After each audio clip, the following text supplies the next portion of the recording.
Hello viewers, இன்றைக்கி ரொம்பவே simple and ஈஸியான பீட்ரூட் சட்னி எப்படி செய்கிறதுன்னு பார்க்கலாமா? இன்றைக்கி பீட்ரூட் சட்னி செய்கிறதுக்கு ஒரு கப் அளவுக்கு நான் பீட்ரூட் எடுத்திருக்கேன். அதாவது மீடியம் சைஸ் பீட்ரூட் எடுத்து நான் தோல் சீவிட்டு சின்ன சின்னதாக கட் பண்ணி எடுத்து வச்சுருக்கேன். நெக்ஸ்ட்டு 10 to 15 அளவுக்கு சின்ன வெங்காயம் எடுத்து நான் ரெண்டாக கட் பண்ணி வச்சுருக்கேன். அதுக்கப்புறம் 2 பல் பூண்டு, சின்ன சைஸில் இஞ்சி அண்ட் ஒரு மீடியம் சைஸ் தக்காளி எடுத்து அதையும் கட் பண்ணி வச்சுருக்கேன். இப்போது சட்னி செய்கிறதுக்கு கடாயை அடுப்பில் வச்சுட்டு 1 to 2 டேபிள் ஸ்பூன் அளவுக்கு ஆயில் ஆட் பண்ணிக்கோங்க. ஆயில் நல்லா காஞ்சதுக்கப்புறம் நம்ம எடுத்து வச்சுருந்த சின்ன வெங்காயம் அண்ட் பூண்டு, தக்காளி எல்லாத்தையும் ஆட் பண்ணிவிட்டு நல்லா வதக்கி விடுங்க. இந்த அளவுக்கு நல்லா வதங்கினதுக்கப்புறம் நம்ம எடுத்து வச்சுருந்த பீட்ரூட்டையும் இதிலேயே ஆட் பண்ணிக்கலாம்.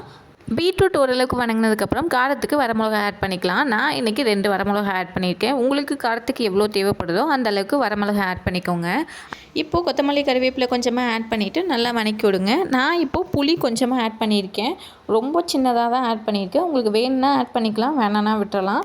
நெக்ஸ்ட்டு சட்னிக்கு தேவையான அளவுக்கு உப்பு ஆட் பண்ணிக்கோங்க. நான் 1 டேபிள் ஸ்பூன் அளவுக்கு கல் உப்பு ஆட் பண்ணியிருக்கேன். ஆட் பண்ணிவிட்டு நல்லா வதக்கி விடுங்க. இந்த அளவுக்கு நல்லா வதங்கினதுக்கப்புறம் எடுத்து ஆற வச்சுருங்க. ஆறுனதுக்கப்புறம் எடுத்து மிக்சியில் போட்டு வேணும்னா தண்ணி ஆட் பண்ணி ஓரளவுக்கு நல்லா நைஸாக அரைச்சிக்கோங்க. இந்த அளவுக்கு அரைச்சா போதும். பீட்ரூட் சட்னி எடுத்து நம்ம சாதத்தோடு மிக்ஸ் பண்ணி சாப்பிட்டோம் அப்படின்னா ரொம்பவே சூப்பராக இருக்கும். உங்களுக்கு வேணும் அப்படின்னா நல்லெண்ணெய் ஆட் பண்ணி கூட சாப்பிட்லாம். நெக்ஸ்ட் டைம் பீட்ரூட் வாங்கும்போது நீங்களும் ஒரு டைம் இந்த மாதிரி பீட்ரூட் சட்னி செஞ்சு பாருங்கள்.